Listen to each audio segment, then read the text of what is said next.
আজ সকাল থেকেই ভার্সিটির মধ্যে হইচই লেগে আছে। চারপাশে রঙিন ফুল দিয়ে সাজানো হয়েছে। নজর কাড়া এক দৃশ্য। গেটের দুপাশে রঙিন ব্যানার, মাঝখানে বড় করে লেখা আছে university leadership and youth firm. অডিটোরিয়ামের সামনে সারি সারি ফুলের তোড়া, সাদা লিলি আর হলুদ গোলাপ দিয়ে সাজানো অভ্যর্থনার ডেস্ক।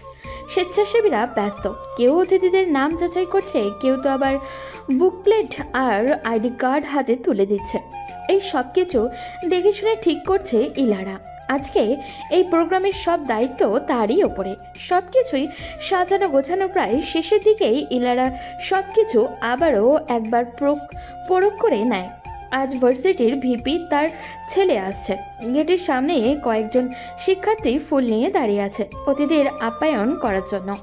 পরপর দুটো গাড়ি এসে গেটের সামনে দাঁড়ালো। প্রথম গাড়ি থেকে বেরিয়ে আসে অলিক চৌধুরী, আর দ্বিতীয় গাড়ি থেকে বেরিয়ে আসে তার ছেলে প্রভাব চৌধুরী। তারা ভেতরে ঢুকতেই ফুল দিয়ে টিচাররা তাদের অভ্যর্থনা জানিয়েছে। অডিটোরিয়ামের ভেতরে ঢুকতেই সবাই উঠে দাঁড়ায় আর তালি দিয়ে তাদের স্বাগতম করে। কিছু কিছু মেয়ে তো প্রভাবের দিয়ে হাঁ করে তাকিয়ে আছে, যেন চোখ দিয়ে তাকে গিলে ফেলবে।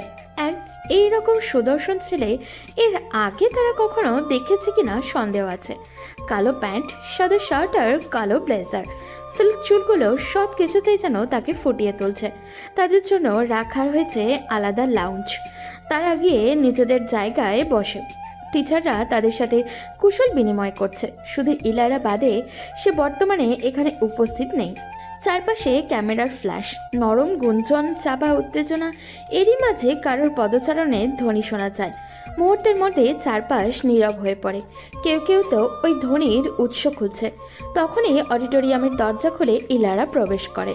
পরনে তার কালো রঙা শাড়ি, চুলগুলো ছেড়ে দেওয়া, চোখে কাজল আর ঠোঁটে হালকা লিপস্টিক। মুখে তার স্মিত হাসি আর চোখে দীর্ঘ এক আত্মবিশ্বাস। সে ধীরে ধীরে স্টেজের দিকে এগিয়ে যায়। প্রভাব এতক্ষণ ফোনের মধ্যে মগ্ন থাকলেও এখন তার চোখে শুধু ইলারার ওপরেই নিবদ্ধ। চোখ যেন তার সরাতেই ইচ্ছা করছে না। ইলারা এগিয়ে মিস্টার অলিক চৌধুরীর সাথে হ্যান্ডশেক করে তারপর প্রভাবের দিকে এগিয়ে একটা মুচকি হাসি দিয়ে তার হাত বাড়িয়ে দেয়। প্রভাব এক দৃষ্টিতে ইলার দিকেই তাকিয়ে আছে। তাকে এভাবে তার দিকে তাকিয়ে থাকতে দেখে ইলারা কিছুটা ইতস্তত বোধ করে। সে আবারও মুখে হালকা হাসি রেখে জিজ্ঞাসা করে, মিস্টার প্রভাব চৌধুরী?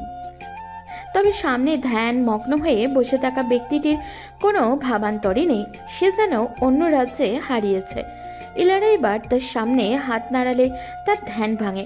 ঘোর কাটতেই এলোমেলো দৃষ্টিতে এদিক ওদিক তাকিয়ে পরিস্থিতি সামলে নেওয়ার জন্য সে দ্রুত ইলারার সাথে হ্যান্ডশেক করে নেয়।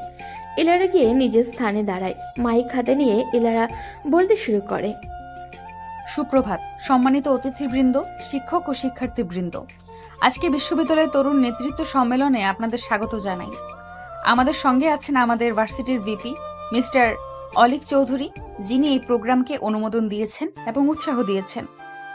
ইলারা এবার ভিপির দিকে তাকিয়ে বলে, মিস্টার চৌধুরী, আমাদের ভার্সিটি ও শিক্ষার্থীদের জন্য আপনার কিছু কথা থাকলে আমরা শুনতে চাই। তার কথা শেষ হতেই চারপাশে তালির আওয়াজ শোনা যায়। ইলারা মুচকি হেসে হাতে থাকা মাইক মিস্টার অলিকের দিকে এগিয়ে দেয়। ভিপি মৃদু হেসে হাতে তুলে নিয়ে মুখের সামনে ধরেন। সবাইকে জানাচ্ছি শুভেচ্ছা। আশা করি আজকের সম্মেলন আমাদের শিক্ষার্থীদের জন্য অনুপ্রেরণার উৎস হবে। মিস্টার অলিক কিছুক্ষণ বক্তব্য দিয়ে তার কথা শেষ করেন। কথা শেষ হতেই সবাই হাতে তালি দিয়ে সম্মান প্রদর্শন করে তাকে। তিনি ইলারার দিকে মাইক এগিয়ে দিয়ে নিজের জায়গায় বসে পড়েন। ইলারা হেসে আবারও বলতে শুরু করে, ধন্যবাদ মিস্টার চৌধুরীকে। আজকে আমাদের মধ্যে আরেকজন বিশেষ অতিথি, তারুণ্য উদ্যোক্তা এবং আরকে অফ ইন্ডাস্ট্রির মালিক মিস্টার প্রভাব চৌধুরী। আপনাকে অনুরোধ করছি আমাদের মাঝে কিছু বলার জন্য। প্রভাব ওঠার সাথে সাথে চারপাশে মেয়েদের গুঞ্জন শোনা যায়। সে হেসে ইলারার থেকে মাইক নিয়ে বলতে শুরু করে, শুভ সকাল। আজ এখানে উপস্থিত হয়ে আমি আনন্দিত। আশা করি আমাদের আলোচনা তরুণ প্রজন্মকে নতুন দৃষ্টিভঙ্গি দেবে। আমি সংক্ষিপ্ত কথা বলবো এবং চেষ্টা করব আপনাদের প্রশ্নের উত্তর দেওয়ার জন্য। প্রভাবের বক্তব্য শেষে আরও অনেকে বক্তব্য দেয়। প্রায় ঘন্টা খানেক বাদে অনুষ্ঠান শেষ হয়। আজ অনেকখানি ধকল গিয়েছে তার উপরে। এখন বাড়ি গেলেই সে বাঁচা জানো। তাই দ্রুত হাতে ইলারা যখন তার কাজগুলো গুছিয়ে রাখবে, তখনই পেছন থেকে এক পুরুষালী কণ্ঠস্বর ভেসে আসে তাকে উদ্দেশ্য করে। মিস ইলারা। এলারা ঘুরে তাকায় পেছনে। স্বল্প পরিচিত মুখটা দেখে স্মৃত হেসে কিছুটা উচ্ছ্বাসের সহিত বলে ওঠে, আরে মিস্টার প্রভাব চৌধুরী যে। ইফ ইউ ডোন্ট মাইন্ড, আপনি আমাকে শুধু প্রভাবই ডাকতে পারেন। আচ্ছা ঠিক আছে, আপনি কি কিছু বলতে চাইছেন মিস্টার প্রভাব? ইয়া, আসলে আজকের অনুষ্ঠান খুব নাইসলি পরিচালনা করেছেন আপনি। সবকিছু খুব পরিপাটি ছিল। ধন্যবাদ আপনাকে। আমি খুশি যে আপনার অনুষ্ঠানটা পছন্দ হয়েছে। এই সব কিছু আমার একার না, আমার পুরো টিম আমাকে সহযোগিতা করেছে, এই জন্যই আমরা ভালো পারফরমেন্স করতে পেরেছি। দ্যাটস ট্রু, কিন্তু অ্যাঙ্কারের ভূমিকা ঠিক না হলে পুরো প্রোগ্রামটা এলোমেলো হয়ে যায়। আপনার প্রশ্নগুলো আলোচনা ধরে রাখতে সাহায্য করেছে। এলারা কিঞ্চিত হাসে। এলারা নোট কার্ডটা টেবিলে রেখে রয়ে শুয়ে সোজা হয়ে দাঁড়ায়। নিজ দায়িত্বকে বরাবরই শখ হিসেবে পূরণ করে সে। এবারও তার ব্যতিক্রম হয়নি কিছুই। আমি চেষ্টা করেছি যেন বক্তারা শুধু কথা না বলেন, শিক্ষার্থীরাও যেন নিজেদের জায়গাটা খুঁজে পায়। প্রভাব এক নজরে কিছুক্ষণ তাকিয়ে থেকে বলে, এই চিন্তাটা আমার ভালো লেগেছে। বেশিরভাগ প্রোগ্রামেই বক্তারা সামনে থাকে, শিক্ষার্থীরা শুধু শ্রোতা হয়ে যায়। এলারা শান্ত স্বরে কথার প্রেক্ষিতে হেসে বলে, বিশ্ববিদ্যালয় মানে তো শুধু শোনা না, প্রশ্ন করা ও শেখা। কথাটি শুনে প্রভাব মুখে হাসি আনে স্মৃত। মেয়েটা বেশ ভালোই গুছিয়ে কথা বলতে পারে।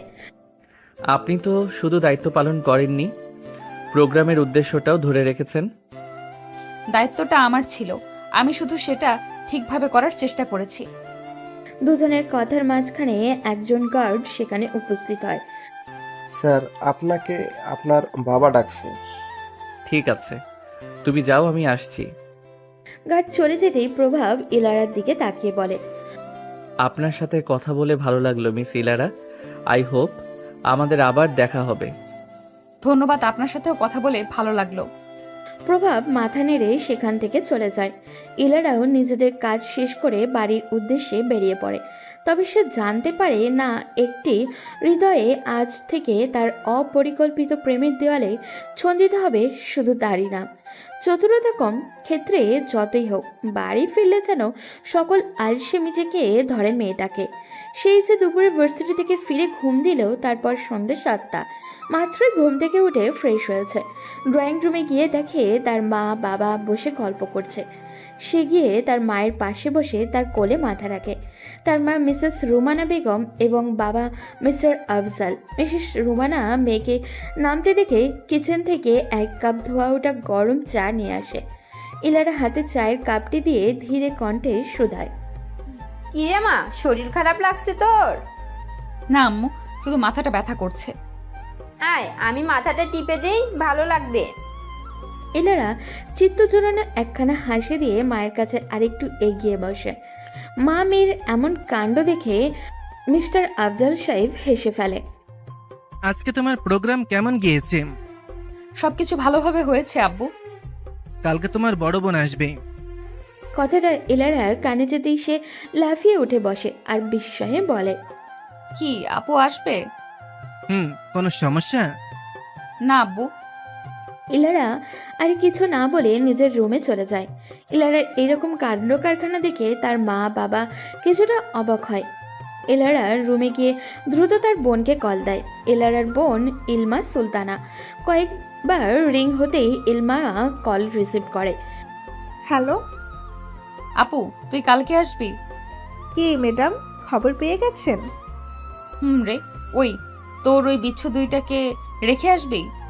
কেন রে, ফাইজ আর ফাইজা তোকে খুব মিস করছে। আমাকে কতবার করে বলছে খালামণিকে দেখব। আমি আবার কালো মানুষ, আমাকে দেখা লাগবে না। ইলমার কথা শুনে ইলমা হেসে দেয়। ইলারা কিছু বলতে যাবে তার আগেই ফোনের উপাস থেকে বাচ্চাদের আওয়াজ শোনা যায়। ইলারার আর বুঝতে বাকি থাকে না, এরা তার বোনের বাচ্চা ফাইজ আর ফাইজা।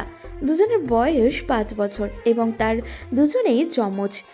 ফাইজ জোরে জোরে বলতে শুরু করে।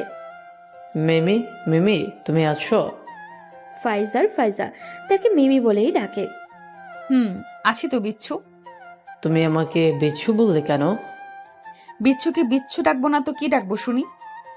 আমাকে বিচ্ছু ডাকলে কিন্তু তোমাকে বিচ্ছুর মতো কামড় দিব। না বাবা, আর ডাকবো না বিচ্ছু।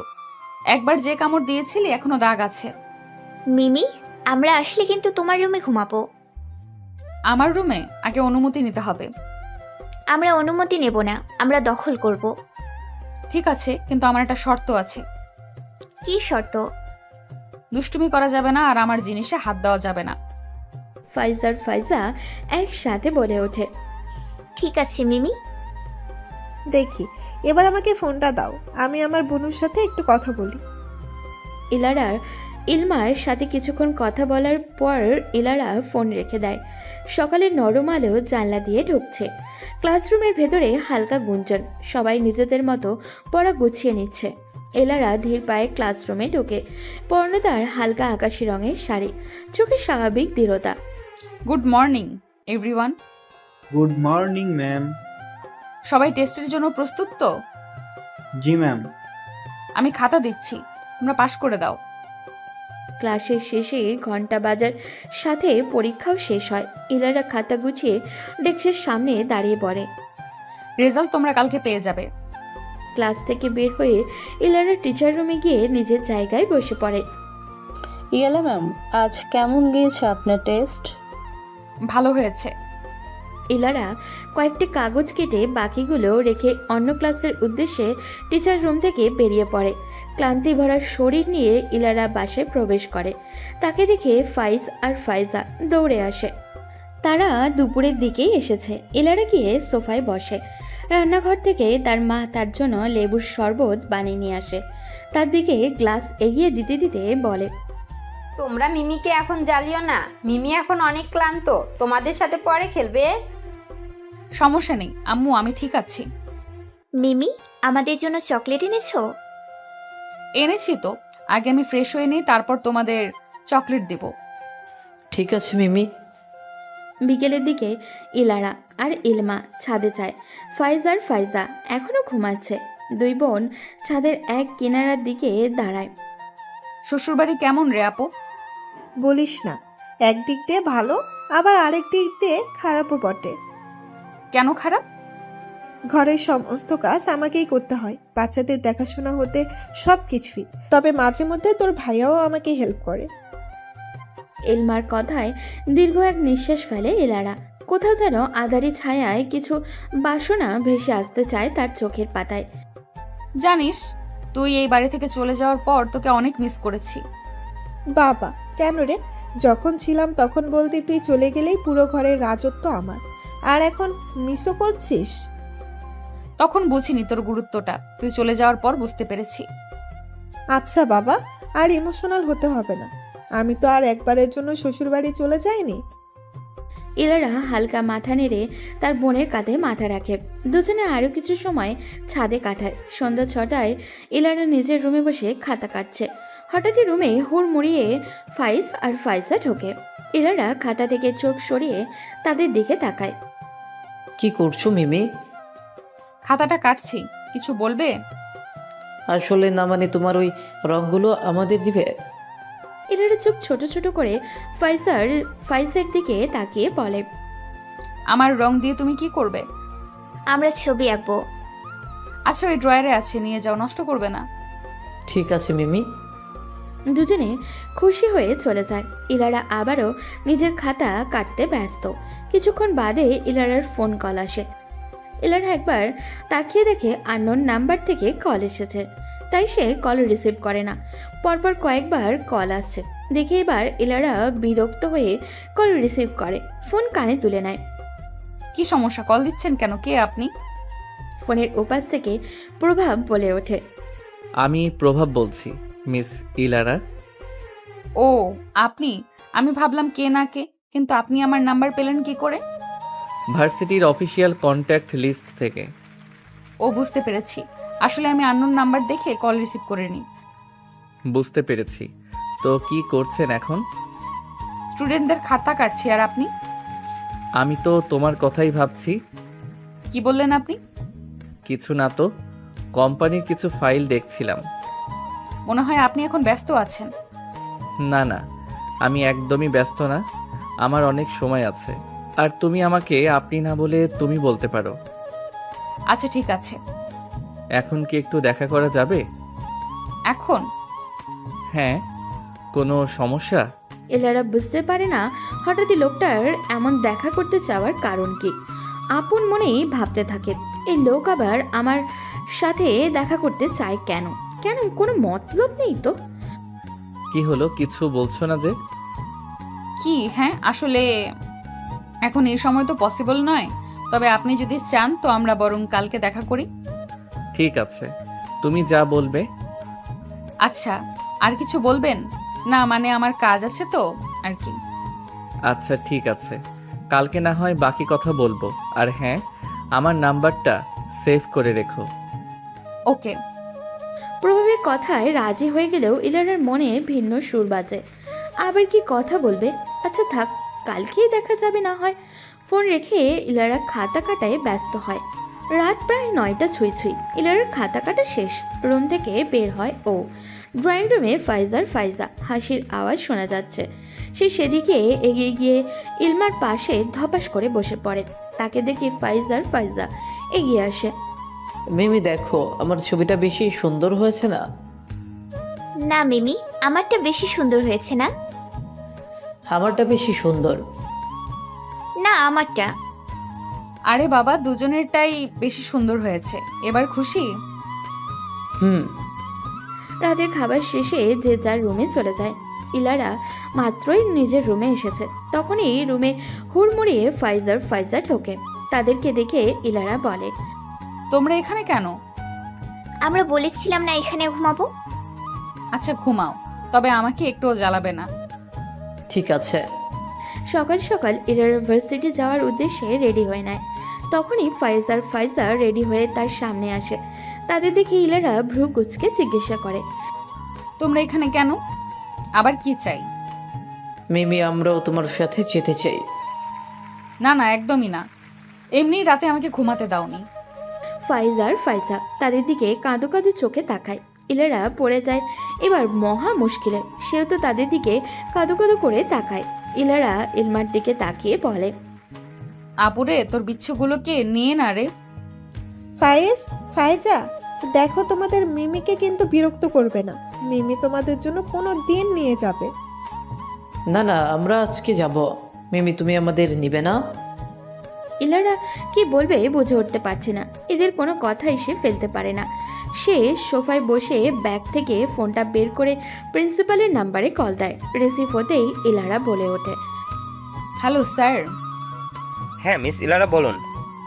স্যার আমি খুবই দুঃখিত, তবে আজকে আমার একটু ছুটি লাগবে। কেন? আসলে আমার শরীরটা খুব খারাপ স্যার, এই অবস্থায় বাইরে যাওয়াটা সম্ভব হচ্ছে না তাই। না মিস ইলারা, আজ তো ছুটি নেওয়া যাবে না। দুজন টিচার অলরেডি ছুটি নিয়ে ফেলেছে। ইলারার করুণ স্বরে বলে, স্যার আমার ছুটিটা খুব জরুরি লাগবে, অনেক অসুস্থ স্যার। তোমার গলার আওয়াজ শুনে মনে হচ্ছে তোমার অবস্থা খুবই খারাপ। আচ্ছা ঠিক আছে, ছুটি দিয়ে দিলাম, তবে যত তাড়াতাড়ি সম্ভব ভার্সিটি জয়েন করবেন মিস ইলারা। ঠিক আছে স্যার। ফোন রেখে ইলারা ফাইজার দিকে তাকায়। তারা আগে থেকেই তার দিকে তাকিয়ে আছে। মিমি তোমাকে ছুটি দিয়ে দিছে? ইলারা উপর নিচে মাথা নাড়ায়, যা দেখে ফাইজা খুশিতে লাফিয়ে ওঠে। সকালের নরম মিষ্টি রোদে পার্কটা ভরে আছে কোলাহলে। রঙিন বেলুন, হাসির শব্দ, দৌড়াদৌড়ি, সব মিলিয়ে জায়গাটা যেন জীবন্ত। ইলারার দুই হাত ধরে রেখেছে আর ফাইজা। দুজনের চোখেই একরকম উচ্ছ্বাস। মিমি আগে নাগরদোলায় উঠবো। না না, আগে বোট রাইড। আচ্ছা, এক এক করে সব রাইডে উঠবো। আগে নাগরদোলায় উঠবো, তারপর বোট রাইডে, কেমন? ঠিক আছে মিমি। নাগরদোলায় ওঠার সময় ফাইজা ভয়ে ইলারার হাতটা শক্ত করে ধরে। ফাইজ সাহসী হবার ভান করে বলে, তুই ওঠার আগেই ভয় পেয়ে গেলি, আর আমি একটুও ভয় পাইনি। কিন্তু রাইড শুরু হতেই দুজনের চিৎকারটা কে দেখে আর। একে একে তারা সব রাইড শেষ করে। পার্কের একপাশে বেঞ্চে বসে ফাইজ হাঁপাতে হাঁপাতে বলে, মিমি আমার খুব ক্ষুধা লেগেছে। ওই দেখো মিমি, ওখানে আইসক্রিম আছে, চলো আইসক্রিম খাবো। তোমাদের না ক্ষুধা লেগেছে? আগে কিছু হালকা খেয়ে নাও, তারপর আইসক্রিম খেও। তিনজনে একটা রেস্টুরেন্টের ভিতরে ঢোকে। রেস্টুরেন্টটা শান্ত আর একদম পরিপাটি। এরা বাচ্চাদের বসে খাবার অর্ডার দিয়ে আসে। কিছুক্ষণ পর একজন হেসে তাদের খাবার দিয়ে যায়। খাওয়া শেষ হতেই এলারা বেল দিয়ে বেরিয়ে আসে। এখন তার উদ্দেশ্য কিভাবে বাড়ি যাবে। মিমি দেখো, ওই যে আইসক্রিম। তুমি বলেছিলে না আইসক্রিম কিনে দিবে? তোমার পেটে জায়গা আছে আইসক্রিম খাওয়ার জন্য? ফাইজ তার পেট দেখিয়ে বলে, অনেক জায়গা আছে। এলারা আর কি বা করবে, বাধ্য হয়ে বাচ্চাদের আইসক্রিমের দোকানের সামনে নিয়ে যায়। মামা, 2টা আইসক্রিম দান তো। ফাইজা আইসক্রিম পেয়ে তো অনেক খুশি। তখনই পেছন থেকে কেউ বলে ওঠে, মিস ইলারা। এলারা যে মুহূর্তের মধ্যেই জমে যায়। কে ডাকে তাকে? ভার্সিটির কেউ হলে তো জায়গায় ধরা। আল্লাহ আল্লাহ আল্লাহ করে পেছনে তাকায় সে। পরক্ষণেই প্রভাবকে দেখে সে একটু শান্ত হয়। তার যেন প্রাণটাই বেরিয়ে যাচ্ছে। যে মিথ্যা বলে সে ছুটি নিয়েছে, এখন কারোর সামনে পড়লে তার রক্ষে নেই। শুনেছি আপনি নাকি অসুস্থ। আপনাকে কে বলেছে? ভার্সিটি গিয়েছিলাম, ওখান থেকে জেনেছি আপনি নাকি অসুস্থ। এখন তো দেখছি আপনি পুরোই সুস্থ। না মানে আসলে আমি ওই আম্মু বাসায় যাবো, চলো। ইলারা যেন আকাশ থেকে পড়েছে। এই বিচ্ছুগুলো কি বলে এসব? যার তার সামনে এভাবে পচাচ্ছে কেন তারা তাকে? মিস ইলারা, আপনি ম্যারিড, আপনার দুটো বাচ্চা আছে। আগে তো বলেননি একবারও। ইলারা কিছু বলতে যাবে, তার আগেই ফাইজ বলে ওঠে, তুমি জানতে না আমার আম্মু ম্যারিড যে? মিস ইলারা, এটা কি সত্যি? আর এদের বাবা কে? ইলারা বলার মতো কোনো ভাষাই খুঁজে পাচ্ছে না। কি বলবে না বলবে সব যেন গুলিয়ে যাচ্ছে ওর। আম্মু বাড়ি যাবো, চলো। প্রভাব আর কিছু বলতে পারে না। তার আগেই ফাইজা এলারাকে টেনে নিয়ে যায়। গোধূলিতে সন্ধ্যা নেমেছে অনেক আগেই। প্রভাব নিজের কেবিনে বসে এলারার কথাই ভাবতে থাকে। বারবার তার কানে শুধু ফাইজার বলা আম্মু কথাটাই বাজছে। ইলারা কি সত্যিই ম্যারিড? কই, তাকে তো দেখে মনে হয়নি সে ম্যারিড কিংবা সে 2 বাচ্চার মা। ইলারাকে নিয়ে প্রভাব কত কিছুই না ভেবে রেখেছে। সে কিছুই এখন ভাবতে পারছে না। তার মাথা ঝিমঝিম করছে কিছু ভাবতে গেলেই। অন্যদিকে তখনকার সব ঘটনা ইলারা সবাইকে বলে, যা শুনে তারা তিনজনেই হেসে দেয়। ইলমা হাসতে হাসতে বলে, বাবা, আমার বাচ্চারা যে এত বুদ্ধিমান তা তো জানতাম না। তোর বিচ্ছুগুলোর জন্য এখন গর্ভধারণ ছাড়াই দুটোর আম্মা হয়ে গেছি। তো ভালো কথা, কেউ তোকে আর ডিস্টার্ব করবে না। এমনিতেই তোর বিয়ের জন্য অনেক ছেলেই এসেছে, আর তুই তো এখন বিয়ে। এসব কথা থাক এখন আপু। এক হিসাবে বিচ্ছুগুলো আমার একটা কাজ করে দিয়েছে। তুমি আমাদের আবার বিচ্ছু বললা কেন? আরে বাবা, আর বলবো না, যা। এবার খুশি? কয়েকটা দিন এভাবেই কেটে গেল। এর মধ্যেই প্রভাব ইলারার সাথে ওই দিনের পর আর কোনো দেখা করেনি। ভার্সিটির একটা কাজের সূত্রে প্রভাবের আজ ভার্সিটিতে আসা। মিটিং রুমে থেকে বেরিয়ে সে এদিক ওদিক কাউকে খুঁজছে। তার এইসব কাণ্ডেও প্রিন্সিপাল সব লক্ষ্য করছে। তিনি বিনয়ী সুরে বলেন, আপনি কি কাউকে খুঁজছেন মিস্টার চৌধুরী? হ্যাঁ। না মানে না, কাউকে না তো। না মানে আপনাকে দেখে মনে হচ্ছে আপনি কাউকে খুঁজছেন। আসলে তেমন কিছুই না। বাই দ্য ওয়ে, আজ কি মিস ইলারা ম্যাম আসেননি? এসেছে তো। আপনার কোনো প্রয়োজন ওনাকে ডেকে দিব? না, তার দরকার নেই। ঠিক আছে। করিডোর দিয়ে হাঁটতে হাঁটতে প্রভাব ভাবে একবার ইলারার সাথে দেখা করবে ও আরেকবার ভাবে করবে না। হঠাৎই কারোর সাথে ধাক্কা লাগতেই প্রভাব সামনে তাকায়। ইলারা নিজের মাথা ডলতে ডলতে বিরক্তিকর সুরে বলে ওঠে, আপনি কি চোখে দেখেন না? সরি, আমি খেয়াল করিনি। ইলারা আর কিছু না বলে চলে যেতে চাইলে অনেক তার পথ আটকে সামনে দাঁড়ায়। ইলারা বিরক্তিমাখা মুখ নিয়ে বলে, কিছু বলবেন? আমি জানতে চাই তুমি কি সত্যি ম্যারিড? ইলারা মুচকি হেসে বলে, কোনো সন্দেহ আছে যে আমি ম্যারিড কিনা? তোমাকে দেখে তো মনেই হয় না তুমি ম্যারিড আর 2 বাচ্চার মা। ইলারা এবার জোরেই হেসে দেন। তাকে হাসতে দেখে প্রভাব জিজ্ঞাসা করে, তুমি হাসছো কেন? আপনার কথা শুনে। আমি কি হাসির কথা বলেছি নাকি? তা না, আচ্ছা পরে কথা হবে, এখন আমার ক্লাস আছে, বাই। বাড়ি এসেই প্রভাব শুধু ইলারার কথাই ভাবছে। কখন যে তার মা এসেছে সেদিকে তার কোনো খেয়ালই নেই। প্রভাবের মা মিসেস সাবিরা। প্রভাব বাবা, কি এত ভাবছিস বলতো? প্রভাব বেখেয়ালি ভাবেই বলে ওঠে, ইলারা। ইলারা? কে ইলারা? না আম্মু, কেউ না তো। কি ইলারা? কই, তুমি হয়তো ভুলভাল কিছু শুনেছ। না না, আমি একদমই ভুল শুনিনি। তুই ইলারাই বলেছিস। কয়েকদিন ধরে তোকে আমি দেখছি, তুই কিছু একটা নিয়ে সারাক্ষণ চিন্তায় থাকছিস। তেমন কিছু না আম্মু, আমি ঠিক আছি। সত্যি ঠিক আছিস তো? হ্যাঁ আম্মু, 1 কাপ কফি দিবা আমায়? আচ্ছা বস, আমি বানিয়ে আনছি। কেটে গিয়েছে বেশ কয়েকটা দিন। প্রভাব আর ইলারা দুজনেই তাদের ব্যস্ততার দিন কাটাচ্ছে। কোম্পানির নতুন প্রজেক্ট নিয়ে কাজ চলছে। আগে প্রভাব যখনই সময় পেত ভার্সিটিতে আসতো, তবে এখন আর আসা হয় না। সারাদিন কাজের চাপ লেগেই থাকে তার। সামনে ফাইনাল সেমিস্টারের পরীক্ষা, তাই ইলারা ব্যস্ততা যেন দ্বিগুণ বাড়ছে। তাই 2 দিন পর থেকে পরীক্ষা শুরু। চারিদিকে পরীক্ষার প্রস্তুতি, দৌড়ঝাঁপ শুরু হয়েছে। ইলারা ক্লাস শেষ করে মিটিং রুমের দিকে যায়। সামনে পরীক্ষা, ওই নিয়েই কথা হবে। প্রায় 1 ঘন্টার মতো মিটিং চলে। বিকেলের দিকে ইলারা বাসায় পৌঁছায়। নিজেকে কোনো রকম ঠেলে ঠুলে ফ্রেশ হয়ে নেয় ও। এখন একটু ঘুম দিলেই সে বাঁচে।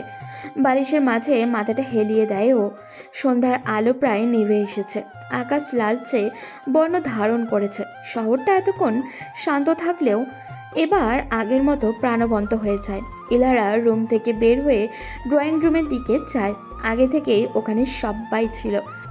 ঘুম হলো তোর? আমরা কালকে চলে যাব মিমি। কি রে আপু, আরো কয়েকটা দিন থেকে জানা? না রে, অনেক দিন ছিলাম। তুই প্রত্যেকবার এরকম করিস। আচ্ছা বাবা, পরের বার আসলে বেশি দিন থেকে যাব। আচ্ছা। সকালবেলা ঘুম থেকে উঠেই ভার্সিটির উদ্দেশ্যে তৈরি হয় ইলারা। আজ থেকে ফাইনাল সেমিস্টারের পরীক্ষা শুরু, তাই ব্যস্ততা যেন ইলারাকে ছাড়তেই চাইছে না। ছিমছাম একটা শাড়ি পিন আপ করে গায়ে জড়িয়ে নিল ইলারা। ড্রয়িং রুমে এসে সদর দরজার দিকে এগোতেই শোনা গেল ইলারার মা রুমানা বেগমের কথা। এই ইলারা, নাস্তা না করে কই যাস? এদিকে আয়, নাস্তা করে যা। মায়ের দিকে তাকিয়ে তাড়াহুড়ো করে ইলারা বলে, না আম্মু, আমি বাইরে থেকে হালকা কিছু নাস্তা করে নেব, এখন না, ভার্সিটির দেরি হয়ে যাচ্ছে, আমি যাচ্ছি এখন।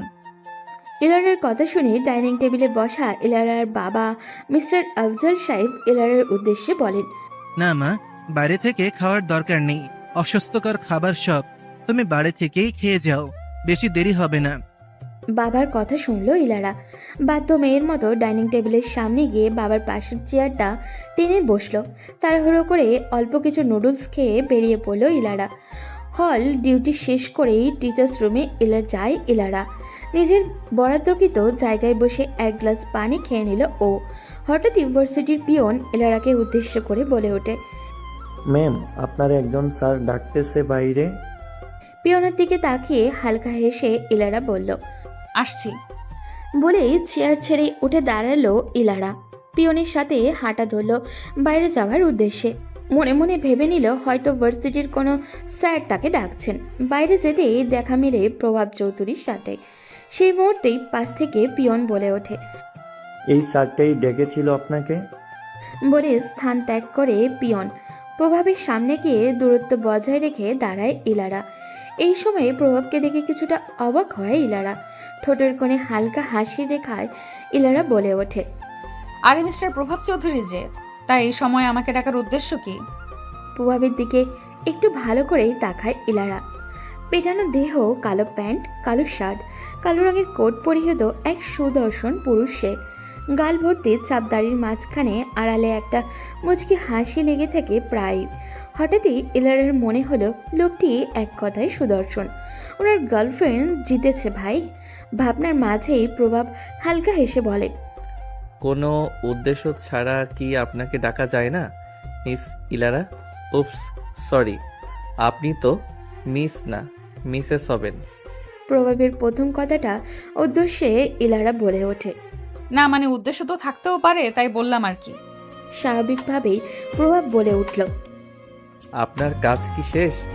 এখন কি চলে যাওয়া যাবে? প্রভাবের দিকে এক পলক তাকিয়ে অপেক্ষা করতে বলে আবারও পেছন ফিরে হাঁটা ধরল ইলারা। টিচার্স রুমে গিয়ে নিজের হাতে ব্যাগ ফোনটি নিয়ে হাঁটা ধরল বাইরের দিকে। প্রভাবের সামনে গিয়ে হালকা হেসে আস্তে করে বলে ও, চলুন। ইলারা প্রভাব দুজনে হাঁটা শুরু করলো। ভার্সিটির গেট পেরিয়ে রাস্তায় পা দিতেই প্রভাব বলে ওঠে, কফি খাওয়া যাবে আপনার সাথে এক কাপ? ইলারা প্রভাবের দিকে তাকিয়ে কিছু একটা ভেবে বলে, যাওয়া যায়। শহরের একটা পরিচিত কফি শপে যায় ইলারা আর প্রভাব।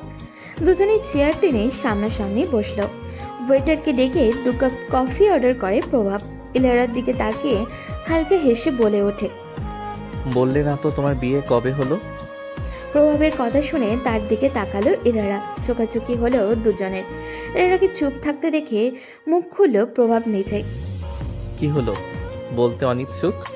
প্রভাবের দিকে এক দৃষ্টিতে তাকিয়ে ভারী একটা নিঃশ্বাস ফেলে ইলারা বলে ওঠে, যদি বলি আমি ডিভোর্সি। ইলারার শান্ত গলায় কথা শুনে চমকে ওঠে প্রভাব। হালকা উত্তেজিত হয়ে বলে ওঠে ও। হোয়াট? প্রভাবের কথায় চুপ থাকে ইলারা। তার থেকে কোনো প্রকার উত্তর না পেয়ে প্রভাব নিজেই পুনরায় বলে ওঠে, মজা নিচ্ছেন? শুকনো ঢোক গিলে ইলারা। ভারী নিঃশ্বাস ফেলে তার ছেলের হাসি এসে বলে উঠল ও। শুনতে চান? বসন্তের হাওয়া বইছে চারপাশে। বাতাসে ভেসে আসে ফুলের সুগন্ধ। কত কত সুন্দর ফুল দেখা যায় চারপাশে। সেই রকম একটা সুন্দর ফুলের মনেও বয়ে যাচ্ছে নতুন অনুভূতি। টুকটুকে লাল শাড়ি পাত্রপক্ষের সামনে বসে আছে 21 বছরের এক সদ্য যুবতী। পিয়মের সামনাসামনি বসে আছে কোণে সাজে ইলারা। লজ্জায় লাল হয়ে আছে মুখটা। পাশে বসে আছে কাজী সাহেব। তাছাড়াও আছে প্রিয়মের বাবা মা, চাচা, মামা, ইলারার বাবা মা আর বেশ কয়েকজন মুরব্বী। ঘরোয়াভাবেই প্রিয়ম আর ইলারার বিয়েটা 3 কবলে সম্পন্ন হলো। পারিবারিকভাবে বিয়েটা ঠিক হয়েছে প্রায় 1 মাস আগে, কিন্তু প্রিয়ম আর ইলারার দেখাটা হয় বিয়ের দিন প্রথম। এর আগে কেউ কাউকে দেখেনি আর না কথা বলেছে। তারপর ও ইলারার মনে এক অন্যরকম অনুভূতি তৈরি হয়। নতুন জীবন, নতুন মানুষ, সব কিছু মিলিয়ে ইলারার মনে এক অন্যরকম আনন্দ বয়ে যায়। অপেক্ষায় থাকে অপর পাশের মানুষটির জন্য। আজ সে অপেক্ষার অবসান ঘটেছে। মনে এক বুক বেদনা নিয়ে, চোখে জল নিয়ে ইলারাকে প্রিয়মের হাতে তুলে দিয়ে বিদায় দিলেন ইলারার বাবা মা। সাজানো খাটের এক কোণায় বসে আছে ইলারা। অপেক্ষা করছে তার নতুন জীবনের সঙ্গী প্রিয়মের জন্য। অবশেষে রুমে প্রবেশ করলো প্রিয়ম। রুমেই বসে বিছানার এক পাশে বসে থেকে একটা বালিশ নিয়ে লাইট অফ করে সোফায় শুয়ে পড়ে। অবাক চোখে তাকিয়ে থাকে ইলারা। আস্তে করে বলে ওঠে, আপনি বিছানায় ঘুমাবেন না? অন্যদিক ফিরে প্রিয়ম বলে ওঠে, আমি যেমন তেমন মেয়ের সাথে ঘুমাই না। আপনি বিছানায় ঘুমান, আমি না হয় সোফায় ঘুমাই। পর মুহূর্তে শোনা গেল প্রিয়মের ঝাঁঝালো কণ্ঠ, এই মেয়ে চুপ করো তো, তোমার মতো মেয়েদের এত নাটক দেখার সময় নেই আমার, যত সব নাটক। ইলারা হালকা অবাক হয়। কিছু বলতে গিয়ে আবারও বলল না। একরাশ দুঃখ নিয়ে খাটের এক কোণায় শুয়ে পড়ল সে। কেটে যায় 2 মাস ইলারার বিয়ের 10 দিন পরে গ্রামের বাড়িতে চলে যায় ইলারার শ্বশুর শাশুড়ি। বাসায় শুধু ইলারা আর প্রিয়ম সকালে ঘুম থেকে উঠে বাড়ি থেকে বেরিয়ে পড়ে। আবার রাতে 12টা সাড়ে 12টা বাজে তখন ফিরে এসে কিছু না খেয়ে সোফায় শুয়ে পড়ে। এরা কিছু বলবে, প্রিয়ম বলে বাইরে থেকে খেয়ে এসেছি। এরপর ইলারাও আর কিছু না বলে নিজের মতো শুয়ে পড়ে। কারণ কিছু বলতে গেলেই প্রিয়মের যেমন তেমন ভাষার ঝাড়ি মেরে ওঠে। ইলারার আর ভালো লাগছে না এখানে। মাকে কলে একদিন প্রিয়মের এত অবহেলার কথা বলেছে ইলারা। তার মা শান্ত স্বরে কেবল বলেছে, কিচ্ছু হবে না, একটু মানিয়ে নে, পরে ঠিক হয়ে যাবে। তারপর ইলারা আর কিছু বলেনি। কিন্তু যত দিন যায় তত যেন প্রিয়মের অবহেলা আরও বাড়তে থাকে। মাঝে মাঝে ড্রিঙ্কসও করে আসে। শর্টে বিভিন্ন জায়গায় লিপস্টিকের দাগ লেগে থাকে। মাতাল হয়ে এসে ইলারার গায়ে হাত তোলে। এই সব কিছুই নীরবে সহ্য করে যায় ইলারা। অনেক কিছু বলার থাকলেও ও মুখ ফুটে কিচ্ছুটি বলে না। মনে যন্ত্রণা, অভিমান নিয়েই দিন রাত কাটিয়ে দেয়। একদিন হঠাৎই রাতে 2টায় ইলারার বাসার দরজায় বেল বাজে। হালকা অবাক হয় ইলারা, এত দেরিতে তো প্রিয়মের আসার কথা নয়, তাহলে কে এসেছে? কিছুটা ভয় পায় ইলারা, তারপরও মনে সাহস নিয়ে দরজা খুলতেই দেখা মেলে প্রিয়ম ও তার গা ঘেঁষে দাঁড়ানো একটি মেয়ে। লম্বা প্রিয়মের ঘাড় সমান হবে, গায়ে ধবধবে ফর্সা, পরনে পিঙ্ক কালারের একটু হাঁটু ছুঁই জামা, ঠোঁটের কোণে মুচকি হাসি। প্রিয়মও মেয়েটির ভিতরে ঢুকে আসে ইলারার পাশ কাটিয়ে। ইলারার দরজা বন্ধ করে প্রিয়মের দিকে অবাক নয়নে তাকিয়ে থাকে। ড্রয়িং রুমে সোফায় বসে প্রিয়ম ও প্রিয়ম মেয়েটির দিকে তাকিয়ে ইলারাকে উদ্দেশ্য করে বলে ওঠে, এ হচ্ছে লীরা, আমার দ্বিতীয় বউ, তবে প্রথম ভালোবাসা। আমি আর ও আজকে আইনগতভাবে বিয়ে করেছি, শুধু ধার্মিকভাবে করা বাকি। সেটাও করে নিব কিছুদিনের মধ্যে। ও আজকে থেকে এখানেই থাকবে। তোমার থাকতে ইচ্ছে হলে থাকতে পারো, আর যদি চলে যেতে চাও তাহলে চলে যাও। থাকলে কোনো সমস্যা হবে না, 3 বেলার ভাত পেয়ে যাবে। হ্যাঁ, আমি আর পিয়ম 2 বছর আগে থেকেই রিলেশনে আছি, কিন্তু পিয়মের বাবা মা জোর করে ওকে তোমার সাথে বিয়ে দিয়ে দিয়েছে, কিন্তু আমরা আজই বিয়ে করে নিয়েছি। আর তুমি চাইলে এখানে থাকতে পারো, আমার কোনো সমস্যা নেই। সারাদিন ঘরের কাজ করবে আর 3 বেলা খাবে। ইলারার চোখ বেয়ে পানি ঝরছে। এমনটাও তো চায়নি সে তো অন্য মেয়েদের মতো একটা সুন্দর সংসার চেয়েছিল। ডান হাতের উল্টো পিঠ দিয়ে চোখের পানি মুছে দীর্ঘশ্বাস ছেড়ে প্রিয়মের উদ্দেশ্যে বলে ওঠে ও, ভালো থাকবেন আপনারা। এই একটি কথা বলেই বাসা থেকে বেরিয়ে পড়ে ইলারা। শূন্য মস্তিষ্ক নিয়ে রাস্তার এক পাশ দিয়ে হেঁটে যাচ্ছে। কিছুদূর আসতেই একটা সিএনজি পেয়ে গেল ইলারা।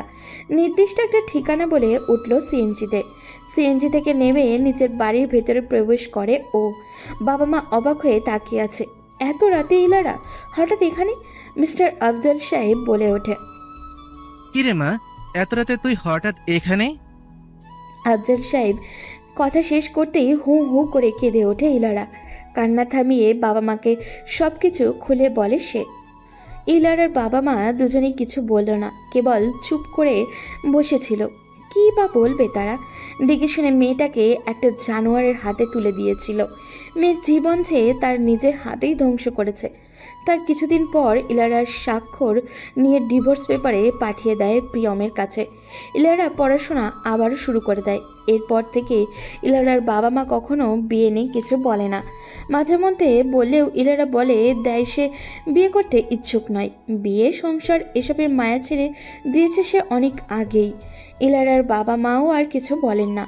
কথা শেষ করেই একটা দীর্ঘশ্বাস ফেলে ইলারা। সামনাসামনি বসে থাকা প্রভাবের দিকে তাকায় ও। অবাক নয়নেই ইলারার দিকে তাকিয়ে থাকে প্রভাব। কি বলবে ভেবে পাচ্ছে না সে। ইলারার থেকে চোখ নামিয়ে টেবিলে থাকা কফির দিকে তাকায় ও। আস্তে করে বলে ওঠে, কথা বলতে বলতে কফি ঠান্ডা হয়ে গেছে, নতুন করে 2 কাপ অর্ডার করছি। প্রভাবের কথা শুনে ইলারা হালকা হেসে বলল, লাগবে না, অন্য একদিন না হয় একসাথে কফি খাওয়া যাবে, আসি এখন। বলেই চেয়ার ছেড়ে উঠে দাঁড়ালো ও। টেবিলের উপরে থাকা নিজের হাত ব্যাগটি নিয়ে ধীর পায়ে হেঁটে কফি শপ থেকে বেরিয়ে যায়। ইলারাও যাওয়ার পানে তাকিয়ে রইল প্রভাব। মনে মনে ভাবল, ইলারাকে দেখে তো মনেই হয় না তার যে এত কষ্ট। কত সুন্দর হেসে মেতে কথা বলে নারীটি। ইলারার মুখের হাসি দেখেই প্রমাণ তার প্রেমে পড়েছিল প্রভাব। কিন্তু এই হাসির আড়ালে যে এতটা কষ্ট জড়িয়ে আছে তা তো কেউ জানেই না। আর কিছু না ভেবেই কফির বিল পরিশোধ করে বেরিয়ে পড়ে ও। বাড়ি ফিরে এসে নিজের বরাদ্দকৃত রুমে গিয়ে ফ্রেশ হয়ে খাটে গা এলিয়ে দেয় প্রভাব। মাথা ঘুরছে শুধু ইলারার কথা ভেবে। কফি শপে বলা কথাগুলো যেন বিশ্বাসই হচ্ছে না তার এখনও। ঘোর ভাঙে মিসেস সাবিরা বেগমের ডাকে, কিরে প্রভাব, ডিনার করতে আয়। খাবো না আমি, তুমি আর বাবা খেয়ে নাও। খাবি না মানে? কেন খাবি? আয় খেতে। ইচ্ছে করছে না। মিসেস সাবিরা বেগম প্রভাবের দিকে কিছুক্ষণ তাকিয়ে আবারও চলে গেল কিচেন রুমে। 5 মিনিট পর প্রভাবের রুমে আবারও হাজির সাবিরা বেগম, হাতে একটা ভাতের প্লেট। প্রভাবের পাশে বসে ভাতগুলো তরকারি দিয়ে মাখতে মাখতে বলে উঠল, কি হয়েছে রে তোর? আজ কয়েকদিন ধরে দেখতে পাচ্ছি তুই সব সময় কাকে নিয়ে যেন ভাবিস। অন্যরকম হয়ে গেছিস তুই। মায়ের কথায় চুপ করে থাকলো প্রভাব। মিসেস সাবিরা বেগম প্রভাবকে ভাতগুলো খাইয়ে দিয়ে প্লেটটা টেবিলের উপরে রাখলো।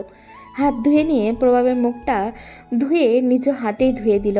খাটের উপরে বসে প্রভাবকে কাছে টেনে নিয়ে মাথাটা তার কোলে রেখে চুলে হাত বোলাতে বোলাতে আদুরে কণ্ঠে বলে ওঠে, আমি কিন্তু আমার প্রশ্নের উত্তর পাইনি প্রভাব বাবা। মায়ের দিকে তাকায় অনেক। মিসেস সাবিরা বেগম আবারও বলে ওঠে, আমার ছেলেটা কি কারোর প্রেমে টেমে পড়েছে নাকি রে? প্রভাব নীরবে মায়ের দিকে তাকিয়ে থাকে কয়েক সেকেন্ড, তারপর আস্তে করে বলে উঠল, আচ্ছা মা, আমি যদি একটা ডিভোর্সি মেয়েকে বিয়ে করি তাহলে তোমরা কি সেই বিয়েটা মেনে নেবে? প্রভাবের কথায় আবারও মিসেস সাবিরা বেগম অবাক দৃষ্টিতে বলে ওঠে, কি? মায়ের দিকে তাকালো প্রভাব, তারপর আস্তে করে বলে ওঠে, মা, ইলারা, আমি যাকে প্রথম দেখাতেই ভালোবেসে ফেলেছি সে ডিভোর্সি, তার আগেও একটা সংসার ছিল। মায়ের দিকে তাকিয়ে থেকে বলতে শুরু করলো ইলারার অতীত। বাসায় এসে ফ্রেশ হয়ে ঘুম দিল ইলারা। সেই ঘুম ভাঙল মাত্রই রুমানা বেগমের ডাকে, এই লারা, খেতে আয়। আসছি। ডিনার করে রুম থেকে এসে শোয়ার জন্য প্রস্তুত হলো ইলারা। পর মুহূর্তে মনে এলো প্রভাবের কথা। কফি শপ থেকে আসার পর আর কথা হয়নি তার সাথে। ইলারা আবারও বিছানা ঠিক করায় মন দিল, কিন্তু কিছুতেই প্রভাবের কথা মাথা থেকে ফেলতে পারছে না ও। কিছু একটা ভেবে ফোন হাতে নিল ইলারা। প্রভাবের সেভ করা নাম্বারে কল দিতে গিয়েও দিল না সংকোচে।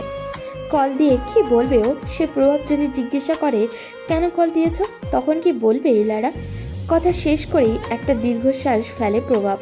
মায়ের দিকে তাকিয়ে আবারও বলে উঠল, আমি ইলারাকে ভালোবেসে ফেলেছি মা, আমার ওকে চাই, প্লিজ মা, না করো না প্লিজ।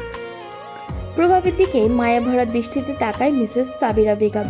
তার মাথায় হাত রেখে বলে ওঠে, আমার ছেলে যাকে বিয়ে করতে চায় তার সাথে বিয়ে হবে, এতে আমার কোনো আপত্তি নেই। কথাটা বলেই হালকা হেসে বেরিয়ে পড়ল মিসেস সাবিরা বেগম। পর মুহূর্তেই বেজে উঠল প্রভাবের ফোনটি। স্ক্রিনে ভেসে ওঠে ইলারা নামটি। আনমনেই হেসে উঠল সে, সাথে কিছুটা অবাকও হলো বটে। 2-3 বার বাসতেই কলটা রিসিভ করলো সে। হ্যালো ইলারা। হ্যালো। দুজনেই কয়েক সেকেন্ড চুপ রইল। তা এত রাতে আমাকে কল, কারণ কি ম্যাডাম? এমনিতেই। ও এমনি? ও তাহলে আমার কথা মনে পড়ে? চুপ রইল ইলারা। প্রভাব পুনরায় বলে ওঠে, তা কল যেহেতু দিয়েছেন সেহেতু এখন একটু শুনুন। আপনাকে একটা ঠিকানা দিচ্ছি। পরশু শুক্রবার সন্ধ্যা 7:30 একটি সুন্দর নীল রঙের শাড়ি পরে সেই ঠিকানায় পৌঁছে যাবেন। প্রভাবের কথায় হা হয়ে যায় ইলারা। মনের অন্তরালে হাজারো অকথিত শব্দ, কিছু প্রশ্নের সংমিশ্রণে যেন লজ্জায় নুয়ে যেতে যায় এই প্রখর হৃদয়ের মেয়েটি। কি উত্তর দেবে না দেবে করে আর দেওয়াই হলো না উত্তর। সেই কথার উপরেই কলটা কেটে দিল ইলারা। প্রভাব বুদ্ধিমান লোক, সহজেই বুঝে যায় মেয়েটার লজ্জার কারণ। ইলারার সংকোচ দেখে মনে মনে হেসে উঠল সে। অপরদিকে ইলারা নিজের প্রতি নিজেরই বিরক্ত হচ্ছে। মনে মনে ভাবল, কেন যে এই লোকটাকে কল দিতে গেলাম, এখন আবার কোথায় যেতে বলল? আমি কি একটু বেশি জড়িয়ে পড়েছি তার সাথে? পরদিন বৃহস্পতিবার সকাল 8:50 ইলারা ভার্সিটির উদ্দেশ্যে তৈরি হয়ে নিল। মাথায় ঘুরছে শুধু প্রভাবেরই কথা। লোকটা তাকে কোথায় যেতে বলল, কেন আবার দেখা করতে বলল, কিছুই জানা নেই ইলারার। কিছু একটা ভেবে নিজের আলমারিটা খুলল ইলারা। একবার চোখ বুলিয়ে নেয় পুরো আলমারিতে। খোঁজ করা সেই মতো একটা নীল রঙের শাড়ি পেয়েও ও যায় আলমারির এক কোণে। শাড়িটি হাতে নিয়ে এপাশ ওপাশ করে আরও একবার আলমারিতে রেখে দিয়ে সে, কেন জানি ইলারার মন মতো লাগছে না শাড়িটা। আলমারি বন্ধ করে নাস্তা করে রওনা হয় ভার্সিটির উদ্দেশ্যে। ছুটির পর সকল কাজের অবসান ঘটিয়ে ভার্সিটির গেট পেরিয়ে রাস্তায় পা দেয় ইলারা। কিন্তু অবাক করা বিষয়, আজকে একবারও প্রভাবের দেখা পেল না সে। অন্যদিকে ভার্সিটি থেকে বেরিয়ে সোজা বাড়ির দিকে গেল ও। আজ যায় তার বিপরীত দিকে। কিছু দূর হেঁটে এসে প্রবেশ করে একটি বড় শপিং মলে। শাড়ির দোকানে গিয়ে পছন্দসই নীল রঙের একটা শাড়ি কিনে নেয় সে। তারপর সেই শাড়ির সাথে ম্যাচিং করে কিনে নেয় কিছু হালকা কারুকাজের জুয়েলারি। মোটামুটি একটি পরিপূর্ণ সাজের জন্য সব কিছু কিনে ক্লান্তি ভরা শরীর নিয়ে রওনা হয় সে বাড়ির উদ্দেশ্যে। সন্ধ্যা 6:54। আয়নার সামনে দাঁড়িয়ে হাতে চুড়ি পড়ছে আর গুনগুন করে গান গাইছে ইলারা। যদিও গান গাওয়ার অভ্যাস নেই বললেই চলে, তার কোনো এক সময় ছিল, কিন্তু সেই অভ্যাস বাদ দিয়েছে 21 বছর পরই। কিন্তু আজ কেন আবার সেই পুরনো অভ্যাসটি মনে পড়ছে তা জানা নেই ওর। আজ কেন তার মনটা ফুরফুরে তাও জানা নেই। নিজের মধ্যে আবারও সেই যুবতী রূপটা খুঁজে পাচ্ছে যেন সে। সম্পূর্ণ সাজ শেষ করে আয়নায় নিজেকে একবার দেখে নিল ইলারা। বহুদিন পর এমন করে সাজলো সে। সাজগোজ তার তেমন একটা পছন্দ না, তারপরেও আজকে সে মন মতো সেজেছে। নিজেকে দেখে নিজেই মুগ্ধ হচ্ছে বারংবার। পরনে নীল রঙের শাড়ি, গলায় সাদা রঙের পাথরের হার, হাতে কাচের চুড়ি, ঠোঁটে নিউড কালারের লিপস্টিক, সব কিছুই যেন মুগ্ধ করছে তাকে। সদর দরজা দিয়ে বাইরে যেতেই পেছন থেকে শোনা গেল মিসেস রুমেনা বেগমের কথা। ইলারা মা, এত সেজেগুজে কই যাস? মায়ের দিকে তাকিয়ে ইলারা বলে ওঠে, আম্মু ভার্সিটিতে একটা ফাংশন আছে, সেখানেই যাচ্ছি। কথাটা বলেই বেরিয়ে পড়ল ইলারা।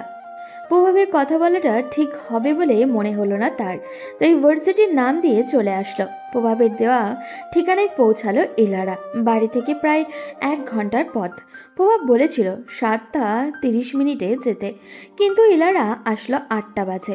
বাইরে থেকে সাজানো একটা রেস্টুরেন্ট। ইলারা ধীর পায়ে এগিয়ে রেস্টুরেন্টের ভিতরে প্রবেশ করে। ভেতরে প্রবেশ করতেই দেখা গেল চারপাশে নীল সাদা বেলুন দিয়ে সাজানো। সাউন্ড বক্স থেকে ভেসে আসছে মিষ্টি একটা সুর। চারপাশে চোখ বুলিয়ে সামনে তাকাতে দেখা মেলে প্রভাব চৌধুরী। সাদা শার্ট, কালো কোট পরিহিত লোকটি এগিয়ে আসছে ইলারার দিকেই, হাতে একটা লাল গোলাপের তোড়া। প্রভাব ধীর পায়ে এগিয়ে এসে ইলারার সামনে গিয়ে হাঁটু গেড়ে বসে বলে, তোমাকে যেদিন প্রথম দেখেছি সেদিনই ভালোবেসে ফেললাম। নিজের অজান্তেই অন্তরে ঠাঁই দিয়ে ফেলেছি। তুমি কি সারা জীবনের জন্য আমার জীবনে ফিরে আসবে ইলারা? আমার সহধর্মিণী হবে? প্রভাবের কথায় ইলারা চমকে ওঠে। এমন কিছু আশা করেনি প্রভাবের কাছ থেকে। নজর দেয় প্রভাবের দিকে, শূন্য মস্তিষ্কে ছোট্ট করে জবাব দেয়, এটা সম্ভব না মিস্টার প্রভাব চৌধুরী। আমি তোমার সবটা জেনেই নিজের করে নিতে চাইছি ইলারা। কথা দিচ্ছি কখনো আমার কাছ থেকে নিজেকে তোমার আনসেফ ফিল হবে না। আমি আমার সর্বোচ্চটা দিয়ে তোমায় আগলে রাখার চেষ্টা করব সারাটা জীবন ধরে। ইলারার কণ্ঠ তীব্র হয়। মেয়েটার চোখ ছলছল করে, তবুও সে চায় না কোনোভাবেই চোখের পানি কারোর সামনে ঝরিয়ে নিজের দুর্বলতা প্রকাশ করতে। আপনার সাথে আমার পরিচয় কয়টা দিনের মাত্র মিস্টার প্রভাব চৌধুরী। এরই মধ্যে এমন কিছু করার সাহস কি করে পান আপনি? আপনার থেকে আমি অন্তত এটা আশা করিনি। প্লিজ এটা নিয়ে আর দ্বিতীয়বার আসবেন না আপনি। কথাটা বলেই দ্রুত পায়ে রেস্টুরেন্ট থেকে বেরিয়ে যায় ইলারা। তার যাওয়ার পানে তাকিয়ে রইল প্রভাব। বুক ভরা আশা নিয়ে এসেছিল সে আজ ইলারার কাছ থেকে, তো এটা আশা করেনি সে। তার মানে ইলারা সে কখনোই নিজের করে পাবে না, ইলারা তার হবে না। ভাবতেই বুকটা ধক করে ওঠে তার। বাড়ি ফিরে এসে শাড়ি চেঞ্জ না করেই নিজের রুমের বারান্দায় গিয়ে ধপ করে বসে পড়ে ইলারা। বুকের ভিতরে ঝড় বয়ে যাচ্ছে তার, মাথায় ঘুরছে শুধু প্রভাবের কথা। প্রভাবকে এইভাবে রিজেক্ট করে সে কি ভুল করেছে? তাকে কি একবারও সুযোগ দেওয়া উচিত ছিল? হঠাৎই ইলারার মাথায় আসে সেও কি প্রভাবের প্রতি দুর্বল। ভেবে পায় না ইলারা, আর ভাবতেও চায় না সে এইসব। মস্তিষ্ক শূন্য লাগে বারবার তার। এক জীবনে আর কত সইবে সে? কেটে গেল 22টা দিন। এর মধ্যে ইলারার সাথে প্রভাবের একবারও কথা হয়নি। প্রভাব ভার্সিটিতে গিয়ে কয়েকদিন ইলারার সাথে কথা বলতে চেয়েছিল, কিন্তু ইলারা অ্যাভয়েড করে গেছে বারবার। এরপর থেকে ইলারাকে ফলো করে সে, কিন্তু কথা বলতে চেষ্টা করে না আর। ইলারার দিকে কেবল চুপচাপ তাকিয়ে থাকে। সেটা ইলারাও লক্ষ্য করে, তবে সে কিছু বলে না। প্রভাবের পাশ কাটিয়ে চলে আসে। দুজনের মধ্যে কেউই কারোর সাথে কথা বলে না। আজকেও তাই হলো। ইলারা ভার্সিটি থেকে বের হয়ে রাস্তায় পা দিল, তখনই দেখা গেল প্রভাবকে। রাস্তার একপাশে বাইকে হেলান দিয়ে দাঁড়িয়ে আছে। তার সূক্ষ্ম দৃষ্টি হচ্ছে ইলারার দিকে, করুণ চোখে কেবল তাকিয়ে আছে ইলারার দিকে, যেন তাকে বহু বছর দেখেনি সে। মুখে আগের মতো সেই হাসিটা আর নেই। আগের মতো ইন করা শার্ট, প্যান্ট, কালো রঙের কোট, এইসব কিচ্ছু নেই। গায়ে মেরুন কালারের ছিমছাম একটা শার্ট, শার্টের উপরে দুটো বোতাম খোলা। শক্তপোক্ত বলবান দেহ যেন আজ ক্লান্তির ছাপ। মুখে কেবল কোমলতা, শান্তি ভরা চোখ নিয়ে সে কেবল দেখে যাচ্ছে এক রমণীকে। ইলারার দিক থেকে দৃষ্টি সরায় না প্রভাব, এক নজরে দেখে যাচ্ছে ওকে। প্রভাবের দিকে একবার তাকিয়ে আবারও চোখ নামিয়ে নিল ইলারা। ধীর পায়ে প্রভাবকে পাশ কাটিয়ে চলে আসে সে। এটা প্রতিদিনই হয়, কিন্তু অনেক এর পাশ কাটিয়ে চলে আসার সময় তার বুকটা হু হু করে জ্বলে ওঠে। আজকেও তাই হলো। ইলারা পাশ কাটিয়ে চলে আসার পর আর পেছনে ফিরে তাকায় না ও, কিন্তু আজ তার মনটা ভীষণভাবে চাইছে পেছনে ফিরে লোকটাকে একবার দেখতে। কেন জানি তার মন বলছে প্রভাবের সাথে খারাপ কিছু হবে, পরের বার হয়তো প্রভাবকে আর এভাবে দেখবে না। ভাবনা অনুযায়ী ইলারা পেছনে ফিরে তার দিকে তাকায়। ইলারার মস্তিষ্ক ঠাঁই না দিলেও ওর মনটা ভীষণভাবে চাইছে লোকটাকে একবার দেখতে। পেছন ফিরে প্রভাবের দিকে তাকিয়ে দেখতে পায় সে ঠিক আগের ন্যায় তাকিয়ে আছে। কয়েক সেকেন্ড তাকিয়ে থেকে চোখ ফিরিয়ে ইলারা পা বাড়ালো নিজের গন্তব্যে। রাত 2:54। প্রভাবের চোখে বিন্দু পরিমাণ ঘুম নেই। তার মনে ঘুরছে শুধু ইলারার কথা। দোতলা ছাদের এক কোণায় রেলিং ঘেঁষে দাঁড়িয়ে আছে সে। গায়ে সাদা রঙের পাতলা একটি টি শার্ট। এক দৃষ্টিতে তাকিয়ে আছে আকাশের জলজল করা গোল আকৃতির চাঁদের দিকে। অন্য সময় হলে চাঁদটাকের সৌন্দর্য উপভোগ করত সে, কিন্তু আজ তার করছে না। তার মনে হচ্ছে ইলারার সৌন্দর্যের কাছে এই পূর্ণিমার চাঁদটি কিছুই না। ইলারা যেন পূর্ণিমার চাঁদের চেয়েও খুব সুন্দর। এমন একটা পূর্ণিমার রাতেই প্রভাব ইলারাকে পেতে চেয়েছে। ইলারার সাথে একসাথে চাঁদ দেখার স্বপ্ন দেখেছে সে, কিন্তু তা তো মনে হয় এর জন্মে আর পূর্ণ হবে না। আর না ইলারাকে পাবে এর জন্মে, কিন্তু তাতে কি? প্রভাব পরের জন্মেই ইলারার জন্য অপেক্ষা করবে। এই জন্মে সে কেবল একজনের মায়ায় জড়িয়েছে, কিন্তু তাকে তো আর পাওয়া হলো না। ছোটবেলা থেকে এই পর্যন্ত সে যা চেয়েছে তাই পেয়েছে, কিন্তু আজ পাচ্ছে না। সে ইলারাকে ভীষণভাবে চাইছে, কিন্তু কেউ পাচ্ছে না ইলারাকে তার করে দিতে। এবার আর কেউ তার ইচ্ছা পূরণ করছে না। এসব হাবিজাবি ভাবতে ভাবতেই প্রভাব সিঁড়ি দিয়ে নিজের বরাদ্দকৃত রুমে প্রবেশ করলো। আনমনে এগিয়ে গেল একটা ড্রয়ারের কাছে। ড্রয়ারটা খুলে একটা বন্দুক বের করে নিজের হাতে তুলে নিল। ধীর পায়ে হেঁটে এগিয়ে গেল ব্যালকনিতে। রেলিংয়ে হেলান দিয়ে আনমনে চোখ দিয়ে দুফোঁটা অশ্রু বিসর্জন দেয় সে। হঠাৎ করে মনে পড়ল সে বহুদিন পর চোখ থেকে জল ঝরাচ্ছে। সেই যে 5 বছর বয়সী থাকতে কান্না করা বন্ধ করে দিয়েছে, এরপর আর কখনো কান্না করেনি সে, কিন্তু আজ আবারও আগের মতো কাঁদছে। 30 বছর বয়সী প্রভাব আজ আবারও কান্না করছে। এটাই হয়তো তার শেষ কান্না। হঠাৎই প্রভাব গম্ভীর কণ্ঠে আস্তে করে বলে ওঠে, আই লাভ ইউ ইলারা। আমি তোমায় ভীষণ ভালোবাসি। আমার ভালোবাসা মিথ্যে নয় ইলারা। আমি আজ পর্যন্ত কোনো মেয়ের মায়ায় জড়াইনি, শুধু তুমি ছাড়া। তোমার মায়ায় আমি খুব বাজেভাবে পড়ে গেছি। তুমি বোঝোনি আমার ভালোবাসা। আমি তোমায় বোঝাতে চেয়েছিলাম, কিন্তু তুমি বুঝতে চাওনি। সব পুরুষ এক হয় না ইলারা। আমি পিয়মের মতো নই। পিয়ম তোমাকে ভালোবাসেনি, কিন্তু আমি তো তোমায় ভালোবাসি। তুমি কি পারতে না আমাকে একটা সুযোগ দিতে? কেন তুমি আমার ভালোবাসার মূল্য দাওনি ইলারা? তুমি চাইলেই তো আমাদের একটা সংসার হতো, কিন্তু তুমি তো চাওনি। ভালো থেকো ইলারা। তোমার জীবন থেকে প্রভাব নামক মানুষটি মুছে যাবে, আসবে না, চলে যাচ্ছে সে তোমার জীবন থেকে। শুধু তোমার জীবন থেকে নয়, পুরো পৃথিবী থেকে চলে যাচ্ছে। তবে একটা কথা মনে রেখো ইলারা, এই প্রভাব চৌধুরীর ভালোবাসা মিথ্যে ছিল না। তোমাকে সে ভীষণ ভালোবেসেছে। সবশেষে একটাই কথা, সবসময় ভালো থেকো, আর পারলে এই আমাকে মনে রেখো। কথাটা শেষ হওয়ার সাথে সাথে বিকট শব্দে বন্দুক থেকে একটা গুলি বের হয়ে ঠেকলো প্রভাবের শরীরে। লাল রক্তে ভিজে একাকার হয়ে যায় প্রভাবের সাদা রঙের টি শার্টটা। ঘড়ির কাঁটা 4টা ছুঁই ছুঁই।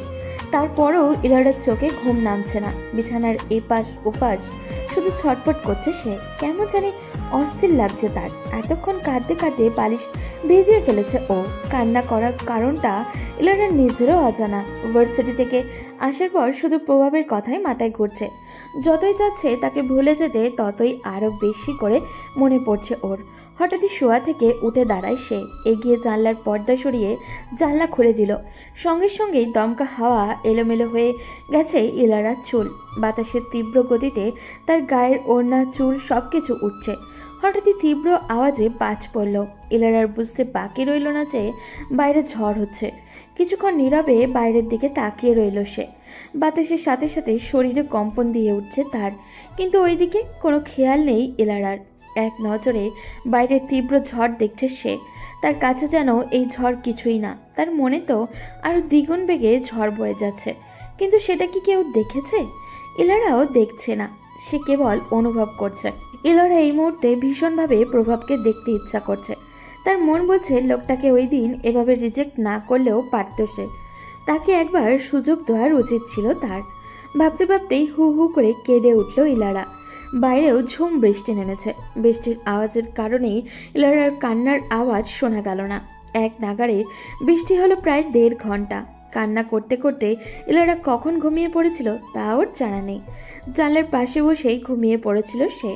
হঠাৎই টেবিলের ওপরে থাকা অ্যালার্ম ঘড়িটি বেজে উঠল। সঙ্গে সঙ্গে ইলারাও জেগে ওঠে। দেয়ালে ঝুলে থাকা ঘড়ির দিকে তাকিয়ে সময় দেখে নিল সে। সকাল 5:42 বাজে। বাইরের দিকে তাকিয়ে আবহাওয়া দেখে নিল সে। বৃষ্টি কমেছে। বসা থেকে উঠে দাঁড়ায় সে। এগিয়ে গিয়ে ঝুড়ি থেকে ব্রাশ তুলে নিয়ে তাতে পেস্ট লাগালো। সামনে থাকা আয়নার দিকে দৃষ্টি পড়তেই খেয়াল করলো তার চোখ দুটো লাল হয়ে আছে। চোখের নিচে কালো দাগ পড়ে গেছে। মনে মনে ভাবে চোখের নিচে কালি পড়াটা স্বাভাবিক, কারণ সে তো অনেক রাতই অঘুমে থাকে। ক্লান্ত শরীর নিয়ে ভার্সিটিতে গেল ইলারা। চারপাশের পরিবেশ শীতল, বৃষ্টি হচ্ছে না আর। ইলারা ভার্সিটির সামনে আজকে আর প্রভাবকে দেখল না। এতেই যেন তার মন অস্থির হয়ে পড়েছে। প্রতিদিন সকালে ভার্সিটিতে আসার সময় ইলারা দেখত প্রভাব গেটের সামনে বাইক নিয়ে দাঁড়িয়ে থাকে, কিন্তু আজ আর তাকে দেখা যাচ্ছে না। ইলারা অস্থির চোখে রাস্তার চারপাশে কয়েকবার চোখ বুলিয়ে নেয়, কিন্তু প্রভাবের দেখা মেলে না। তার বাইকটাও দেখল না। অস্থির মন নিয়ে ভার্সিটি গেট পেরিয়ে ভেতরে প্রবেশ করলো ইলারা। টিচার্স রুমে পা দিতেই লক্ষ্য করে কিছু নিয়ে আলোচনা করছে অন্যান্য টিচাররা। সেদিকে মন দিল না সে। নীরবে নিজের বরাদ্দকৃত চেয়ারে বসল। আলোচনার মধ্যে হঠাৎই মিসেস সুপ্তি ম্যাডাম অন্য টিচারের উদ্দেশ্যে বলে ওঠে, তা মিস্টার প্রভাব চৌধুরী এখন কোন হসপিটালে? কথাটি ইলারার কানে যেতেই ইলারা চমকে ওঠে। প্রভাব হসপিটালে মানে? সব টিচাররা ইলারার দিকে দৃষ্টি দেয়। ইলারা নিজেকে সামনে নিয়ে সুপ্তি ম্যাডামকে উদ্দেশ্য করে বলে উঠল, ম্যাম আপনি কার কথা বলছেন? কে হসপিটালে? তখনই মিসেস তিশা ম্যাম বলে ওঠে, ইলারা ম্যাম, আপনি জানেন না মিস্টার অলিক চৌধুরীর একমাত্র ছেলে প্রভাব চৌধুরী, তিনি তো হসপিটালে কাল রাতে নাকি সুইসাইড করতে চেয়েছিল। ইলারার মাথা যেন আকাশ ভেঙে পড়ে। প্রভাব সুইসাইড করতে চেয়েছিল, কিন্তু কেন? তার চেয়েও বড় কথা, এখন তিনি কোথায়? শরীর কেমন আছে? হঠাৎই চেয়ার ছেড়ে উঠে দাঁড়ালো ইলারা। দ্রুত পায়ে হেঁটে টিচার্স রুম থেকে বেরিয়ে পড়লো। এগিয়ে গেল প্রিন্সিপাল স্যারের রুমের দিকে। স্যার? প্রিন্সিপাল স্যার চোখ তুলে তাকালো ইলারার দিকে। ইলারা ম্যাম যে, কোনো দরকার? স্যার আমার আজকে ছুটি লাগবে। ছুটি? কি কারণে? আসলে স্যার আজকে আমার শরীরটা ভীষণ খারাপ লাগছে। এই শরীর নিয়ে ক্লাস নেওয়া সম্ভব নয়, তাই আজকের জন্য ছুটি দিবেন স্যার? প্রিন্সিপাল স্যার একটু ভেবে বলে ওঠে, ঠিক আছে, সুস্থ হলে আসবেন। Okay sir. বলেই প্রিন্সিপাল স্যারের রুম থেকে বেরিয়ে পড়ল ইলারা। দ্রুত টিচার্স রুমে গিয়ে নিজের হাত ব্যাগটা নিয়ে একজন টিচারের কাছ থেকে হসপিটালের নাম জেনে নিল। তারপর ভার্সিটির গেট পেরিয়ে একটা অটো নিয়ে রওনা দিল হসপিটালের উদ্দেশ্যে। হসপিটালের সামনে গিয়ে অটোর ভাড়া মিটিয়ে প্রবেশ করলো হসপিটালের ভিতরে। প্রভাবের কেবিন নাম্বার জেনে নিয়ে দ্রুত পায়ে এগোলো সেই দিকে। তিনি 3 তলার 21 নম্বর কেবিনে রয়েছেন। তিনি 3 তলায় প্রবেশ করতেই দেখা গেল 21 নম্বর কেবিনের সামনে লোকজনের ভিড়। এরা ধীর পায়ে এগিয়ে গেল কেবিনের সামনে। একপাশে দেখা গেল অনিকের বাবা অলিক চৌধুরীকে। নীরবে একটা চেয়ারের উপরে বসে আছেন তিনি। এলারা মনে হলো এখন মিস্টার চৌধুরীর কাছে যাওয়া উচিত নয়। ছেলের এমন অবস্থার মন মানসিকতা ভালো নেই তার, কিন্তু তারপরেও ইলারা চায়। তার অস্থির মন তো প্রভাবের অবস্থা জানতেই চাইছে। এখানে তো ইলারা মিস্টার অলিক চৌধুরীকে ছাড়া আর কাউকে চিনেন না। ইলারা এগিয়ে গেল মিস্টার অলিক চৌধুরীর কাছে। স্যার বলতে গিয়েও বলল না, আঙ্কেল বলে সম্বোধন করলো। আঙ্কেল?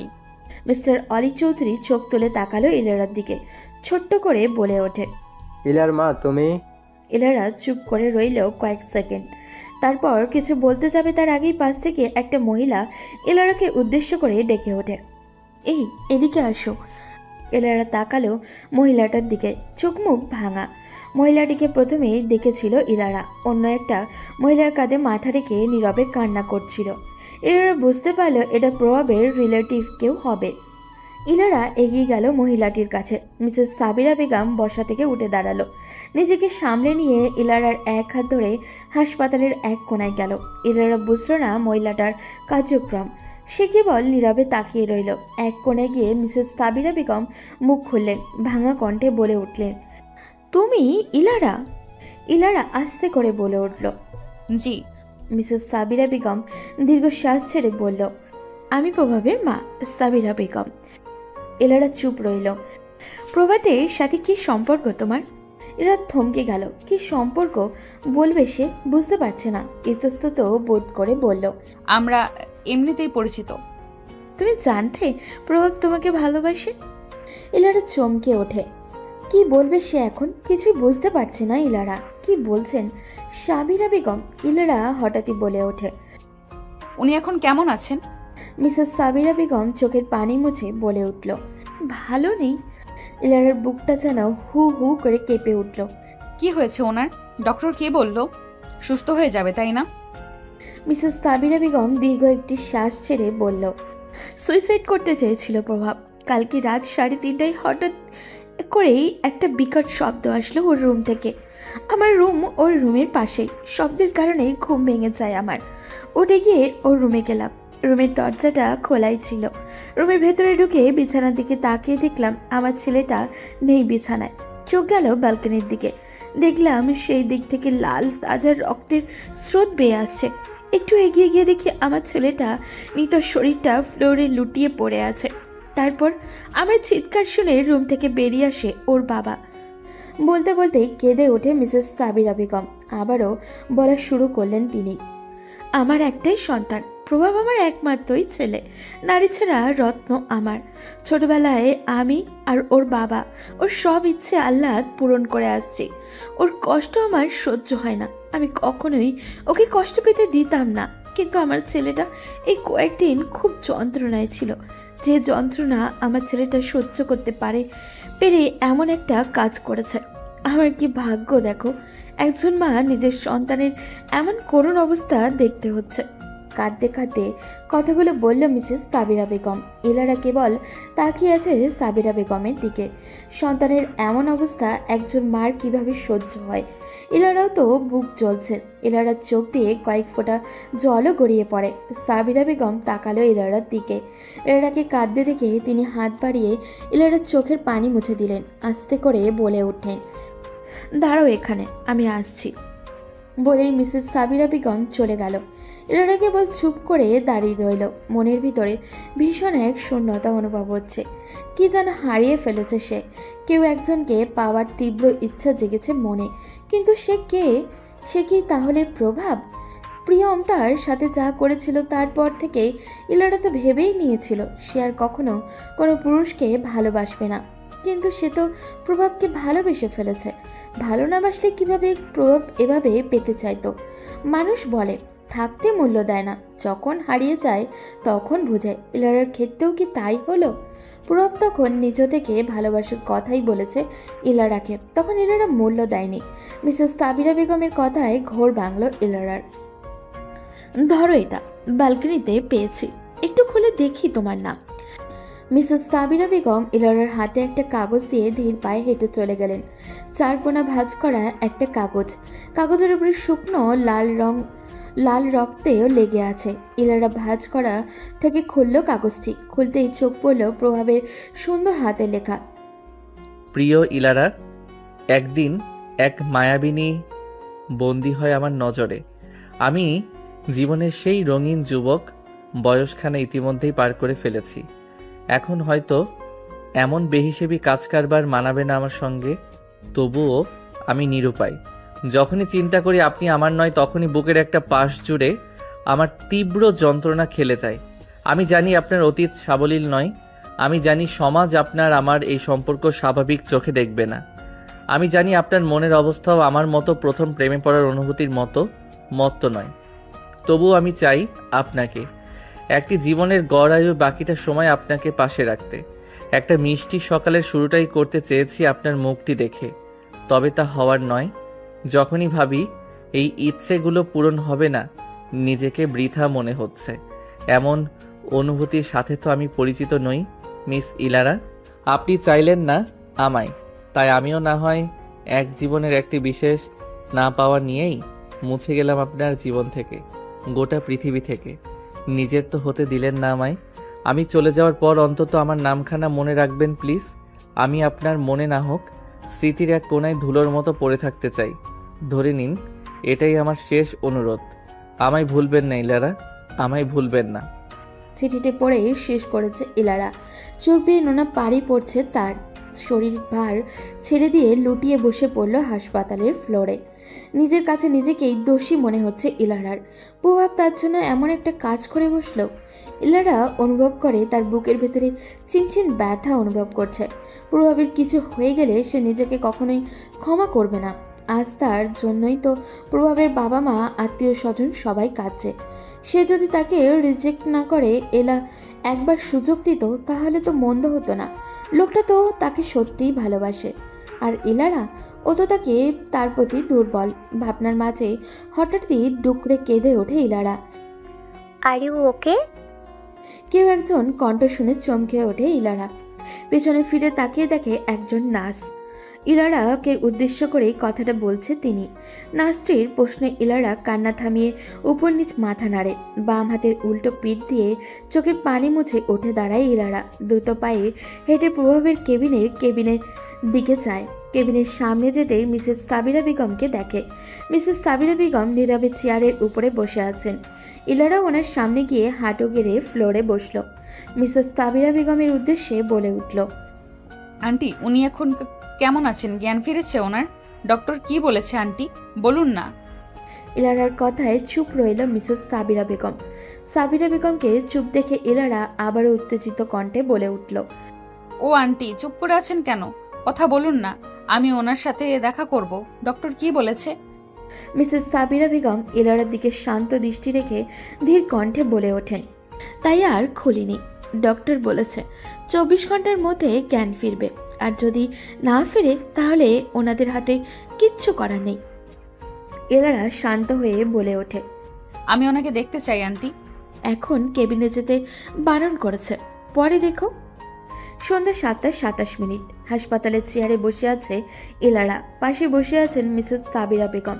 একটু দূরে বসে আছে অলিক চৌধুরী। তাছাড়া ও কয়েকজন আত্মীয়ও রয়েছে। সবার মাঝেই নীরবতা। খাওয়া ঘুম সব ভুলেই হাসপাতালে বসে আছে সবাই। ইলারা সেই যে সকালে হাসপাতালে এসেছে, এরপর আর যায়নি।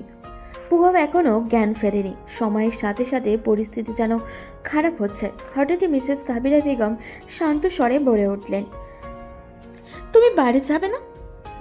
সাবিরা বেগমের কথায় ইলারা কিছু বলতে যাবে তার আগেই হাত ব্যাগের ভেতরে থাকা ফোনটা বেজে উঠল। স্ক্রিনে জল করে ওঠে ইলারার মা মিসেস রুমেনা বেগমের নাম্বার। ইলারা মিসেস সাবিরা বেগমের দিকে তাকালে। তিনি চোখ দিয়ে ইশারা করলেন কলটি রিসিভ করতে। ইলারাও রিসিভ করলো কলটি। তৎক্ষণাৎ অপর পাশ থেকে ভেসে হলো রুমানা বেগমের কথা, কিরে মা, বাড়ি ফিরতে এত দেরি হচ্ছে কেন? সন্ধ্যা হয়ে গেছে তো, কোথায় তুই?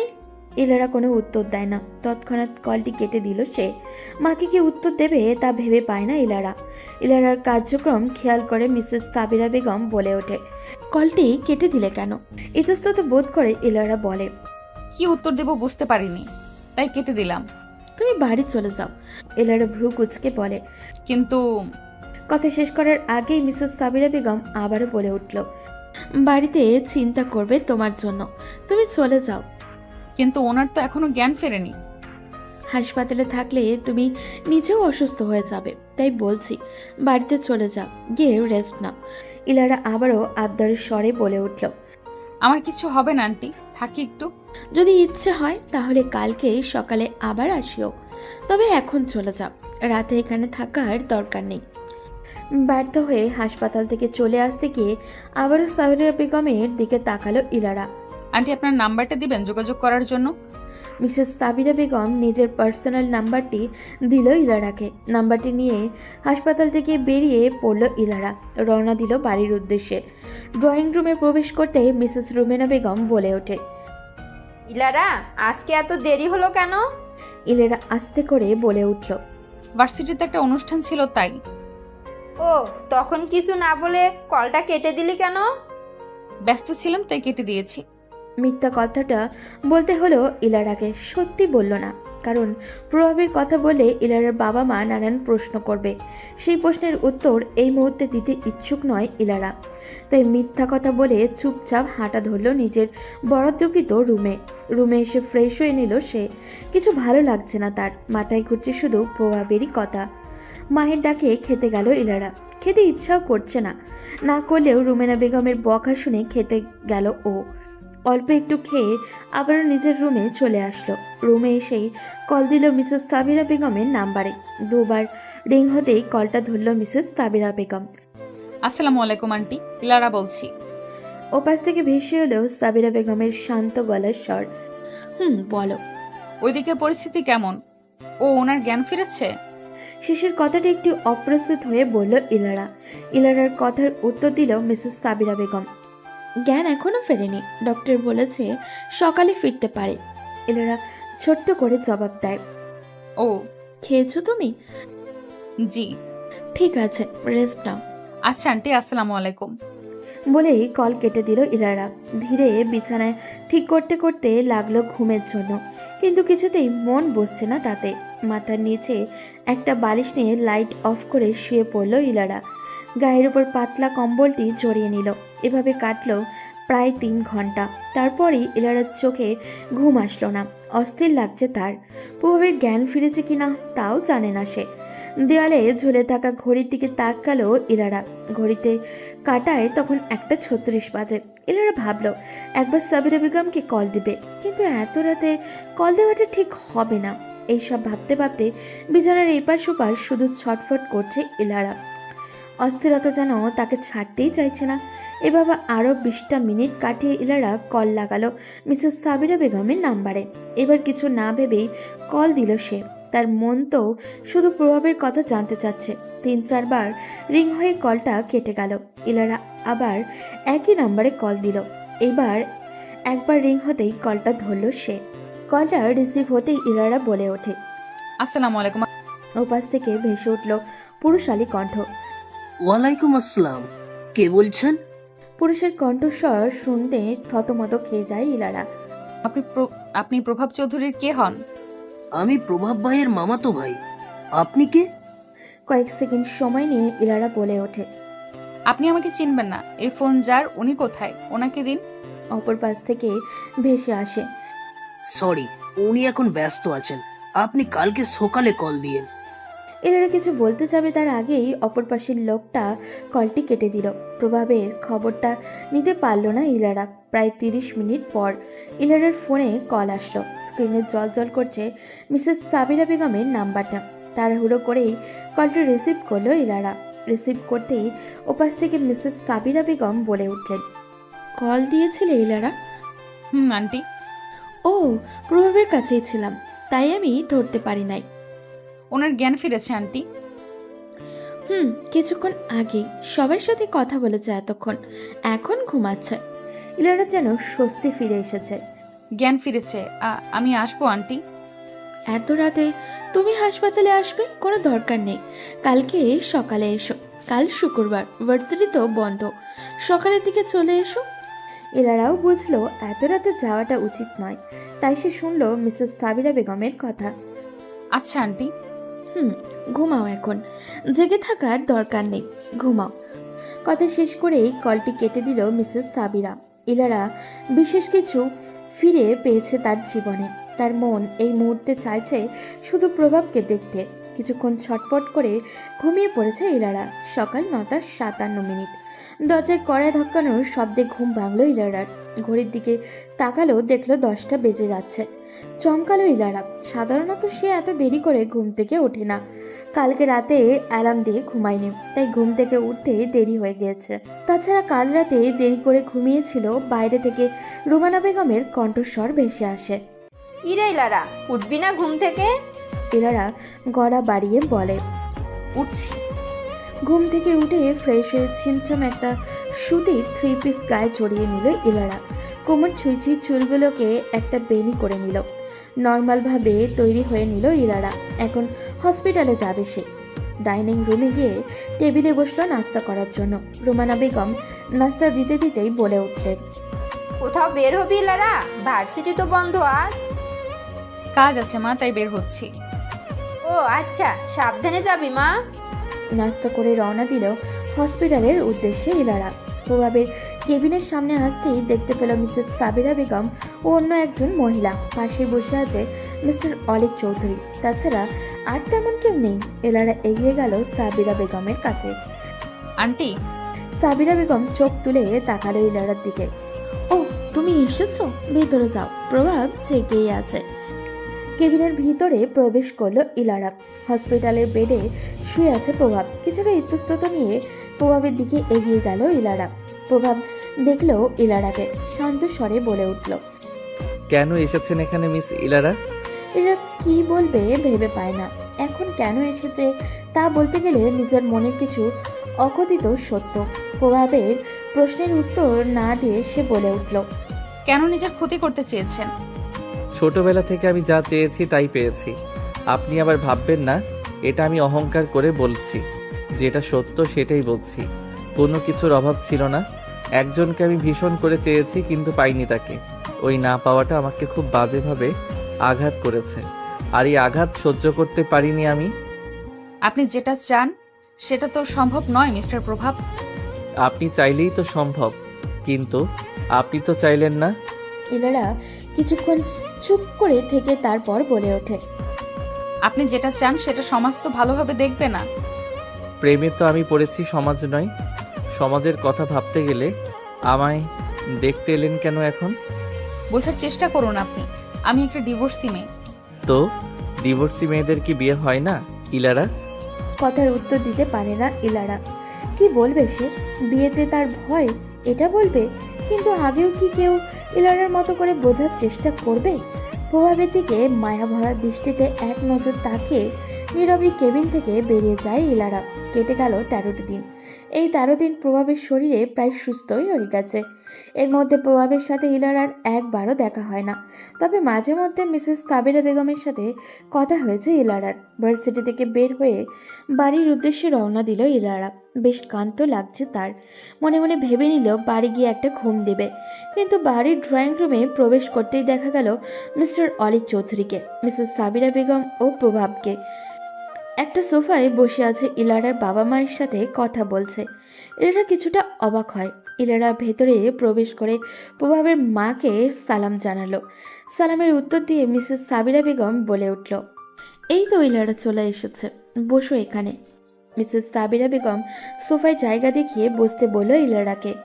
ইলারা কথা না বাড়িয়ে বাধ্য মেয়ের মতো বসলো সোফায়। তখনই মিস্টার আফজল সাহেব তাকে উদ্দেশ্য করে বলে ওঠে, ইলার মা, তোমার সাথে আমাদের কিছু কথা আছে। জি আম্মু, বলো, আমি শুনছি। তুমি নিশ্চয়ই ওদের চেনো। ওনারা প্রভাবের বাবা মা। ওনারা প্রভাবের বউ বানাতে চায় তোমাকে। এতে আমাদের কোনো সমস্যা নেই। এখন তোমার মতামত জানতে চাচ্ছি। আফজল সাহেবের কথায় অবাক হয় ইলারা। অবাক নয়নে তাকায় প্রভাবের দিকে। প্রভাব স্বাভাবিকভাবেই তার দিকে তাকিয়ে বসে আছে। উপস্থিত সবার দৃষ্টি এখন ইলারার দিকে। ইলারাকে চুপ থাকতে দেখে মুখ খুলল মিসেস সাবিরা বেগম। দেখো মা, আমার তোমার অতীত সম্পর্কে জানি, আর এখন ডিভোর্সি মেয়েদের বিয়ে হয় অহরহ। ডিভোর্সিরাও একটা সুন্দর জীবন পায়। তাছাড়া সমাজ কি বলবে সেদিকে আমার কান দেব কেন? আর আমরা আশা করছি প্রভাব তোমাকে যথেষ্ট সুখে রাখবে। মিসেস সাবিরা বেগমের কথা শেষ করলেন। কক্ষ জুড়ে কিছুক্ষণ নীরবতা পালন করে সবাই অপেক্ষায় আছে ইলারার উত্তরের। ইলারা কিছুক্ষণ চুপ থাকে, তারপর দীর্ঘ শ্বাস ফেলে প্রভাবের দিকে একবার তাকিয়ে সামনের উপস্থিত সবার উদ্দেশ্যে বলে ওঠে, আমি রাজি। বলেই উঠে চলে যায় নিজের বরাদ্দকৃত রুমে। প্রভাবরা কিছুক্ষণ কথা বলে চলে যায়। সময় চলে যায় তার নিজ গতিতে। এর মাঝে পেরিয়ে গেছে 9টা দিন। লাল খয়েরি রঙে বেনারসি জড়িয়ে প্রভাবের সাথে ফটো তুলতে ব্যস্ত আছে ইলারা, মুখ ভর্তি সাজ, মুখে ভারী সাজ। কিছুক্ষণ পর 3 কবুল সমাপ্ত হলো প্রভাব আর ইলারার বিয়ে। কনে বিদায়ে পর্ব শেষ করে রওনা হলো প্রভাবের বাড়ির উদ্দেশ্যে। আজ আবারও নতুন অনুভূতি খেলেছে ইলারার মনে। প্রভাবদের বাড়ির আত্মীয় স্বজন ভরপুর। ছোট বাচ্চারা এদিক সেদিক খেলছে। যুবতী মেয়েরা ইলারার সাথে আড্ডা দিচ্ছে। ইলারাও আড্ডায় মেতে উঠেছে। কিছুক্ষণ পর মিসেস সাবিরা বেগম এসে দেখে যাচ্ছেন ইলারার কোনো সমস্যা হচ্ছে কিনা। আত্মীয় স্বজন সবার সাথে ইলারা খুব সহজে মিশে গেছে। ইলারা যেন তার জীবনের রঙিন জীবনটা আবারও ফিরে পেয়েছে। আবারও সে স্বপ্ন দেখা শুরু করেছে একটা সুখের সংসারের। প্রভাব ও ইলারা বিয়ে কেটে গেছে 10 দিন। রাত 8:07। প্রভাবের রুমে বসে ইলারা ভার্সিটির কিছু খাতা দেখছে। হঠাৎই ইলারার ফোনে কল আসলো প্রভাবের। কলটা রিসিভ করলো ইলারা। হ্যালো, কোথায় তুমি? রুমেই আছি। 2 কাপ কফি নিয়ে ছাদে আসো। বলে কলটি কেটে দিল প্রভাব। ইলারা কিচেনে গিয়ে কফি বানিয়ে হাঁটা ধরল ছাদের দিকে। পূর্ণিমার আলোয় পুরো ছাদটা আলোকিত হয়ে আছে। ছাদের এক কোণায় দাঁড়িয়ে আছে প্রভাব। ইলারার হাত থেকে কফির গ্লাসটা নিয়ে রেলিংয়ের উপরে দাঁড় রাখলো। ইলারার দিকে এক পলক দেখে আবারও পূর্ণিমার উজ্জ্বল চাঁদের দিকে দৃষ্টি রাখে প্রভাব। বাম হাত দিয়ে ইলারার শাড়ি ভেদ করে কোমর জড়িয়ে ধরে নিজের কাছে টেনে আনে, ধীর কণ্ঠে বলে ওঠে, এমন পূর্ণিমার রাতে তোমার সাথে চাঁদ দেখার আকাশ সমান আশা ছিল, যে আশা আজ পূরণ হয়েছে। আমার জীবনে পূর্ণিমা হয়ে থেকো। তোমার পূর্ণিমার চাঁদের মতো মুখটা দেখে আমি আমার শেষ নিঃশ্বাস ফেলে এই দীর্ঘ জীবনের সমাপ্তি দিতে চাই। প্রেমবতী।